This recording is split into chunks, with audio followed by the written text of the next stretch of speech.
22 сентябр дар Тоҷикистон рӯзи бузургдошти қофиласолори назми форсӣ устод Абу Абдуллоҳи Рӯдакист. аз соли 2002 ба ин ҷониб ҳамасола дар Тоҷикистон рӯзи Рӯдакӣ таҷлил мешавад. дар ин рӯз алоқамандони шеъри ноб ба ҳам меоянд ва бо қироати шеърҳои Рӯдакӣ номи ӯро пос медоранд.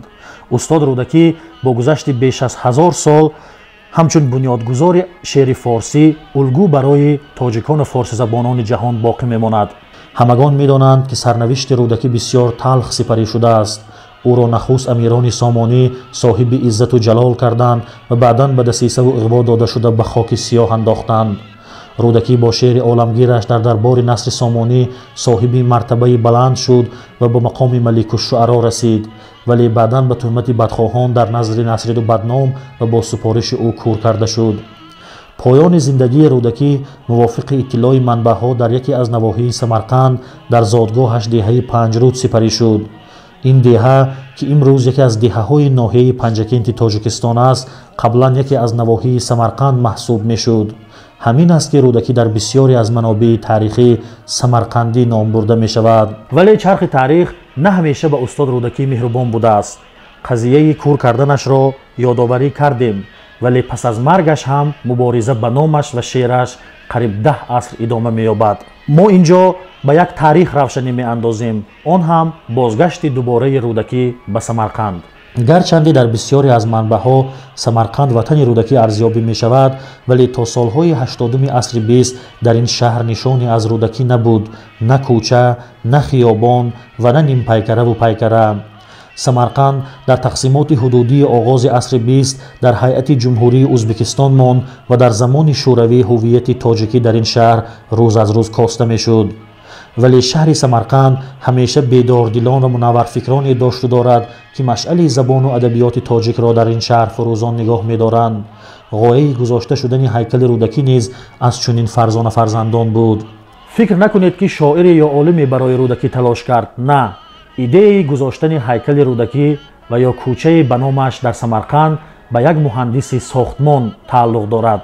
ин нафар он замон корманди идораи сохтмони шаҳри Самарқанд буд. вафо эшониён феълан 83 сол дорад.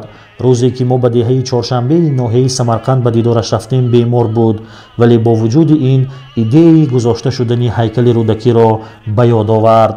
як вақто даври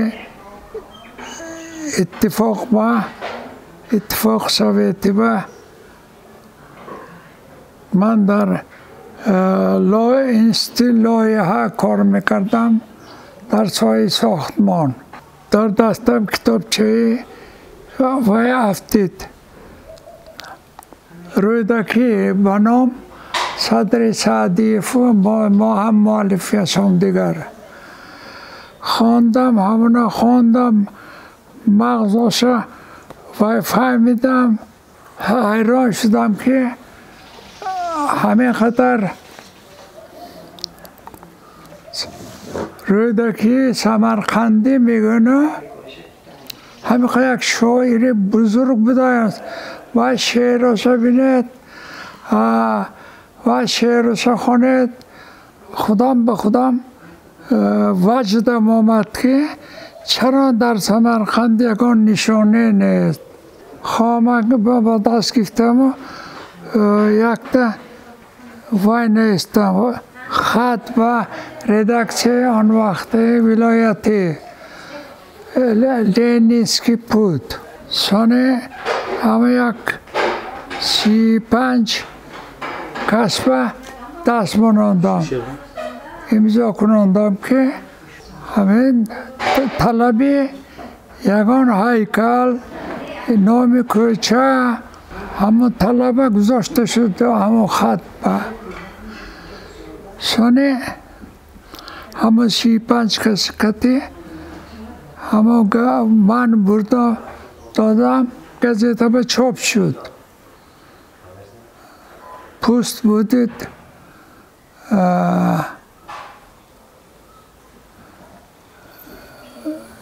پامدی Rӯdakî گفته. سال 1989 بعد از اون که به حکومت جمهوری مراجعت کرده شد از جانب اعضایان مرکزی فرهنگی تاجیکان بابت در سمرقند گذاشته شدن هیکل رودکی و از جانب این حکومت دستگیری یافت این پیشنهاد خوشبختانه و پورا بر عوض پولی مبلغ مردم همین هیکل قد درست کرد. همین طور مجسمه رودکی در نوروز سال 1996 با تلاش زیاییان سمرقندی و دستگیری شهردار دوشنبه مقصود اکراموف در میدان ریگستان قامت راست کرد. ولی سال 2009 مقامداران کشور با دلیل تعمیر میدان ریگستان هیکل را از جایش گرفتند و بعداً به جایش نیم پیکره رودکی را گذاشتند. تقدیر مجسمه 13 سال نامعلوم ماند. سال بعد جنجال چقدر کردیم، چقدر نام ما سیاهی برآمد، خودشان سیاهشان اینا و همزنی طلب ها کردیم، جنجال ها کردیم، مجبور شد قرار وی برآمد. قرار حکومتی ازبکستان که در سمرقند هیکل بر رودکی گذاشته شد و در خیوه با مختوم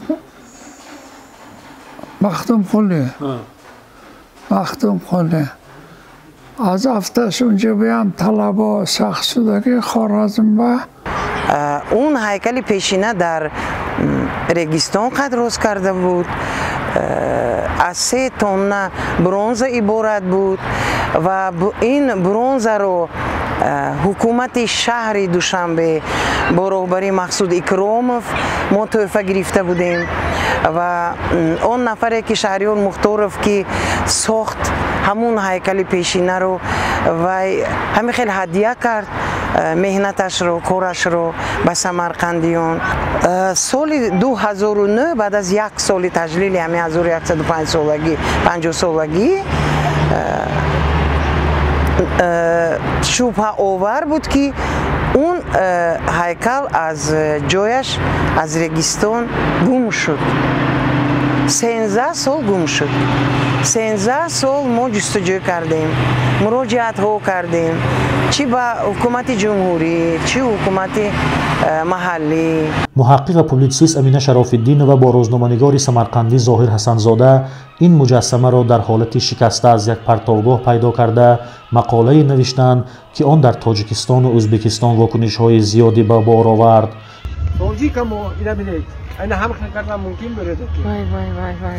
خود همان سال حکومت ازبکستان در خیابانی به نام ابو عبدالله رودکی هیکل نوی صاحب قران شاعران را گذاشت. با رئیس جمهوری امروزمون مراجعت ها کردیم، مراجعت های رسمی. در ابتدا 4 نفر، بعد از اون بیش از 90 نفر. بعد از همین ما دیدیم که برای گذاشتن یک تندیس نو در سمرقند، این که در پس من ایستاده است، کوشش کرده شد. متاسفانه همون هیکل پیشینه نیو ما نمیدونیم برای چی این هیکل گذاشته شد اینجا. امروز در سمرقند مجسمه بزرگ رودکی قامت افراخته یکی از خیابان‌های کلانترین شهر نام استاد رودکی را دارد. یعنی میتوان گفت که استاد رودکی دیگر باره به سمرقند برگشت. این را نتیجه سیاست نرم حکومت ازبکستان شوکت میرزیویف نسبت به تاجیکان و تلاش زیاییان اصیل این شهر میتوان عنوان کرد. ولی با گذشت سالها نام وفا ایشانیان چهارشنبگی همچون تشبسکاری گذاشتن پیکره رودکی در سمرقند فراموش نخواهد شد.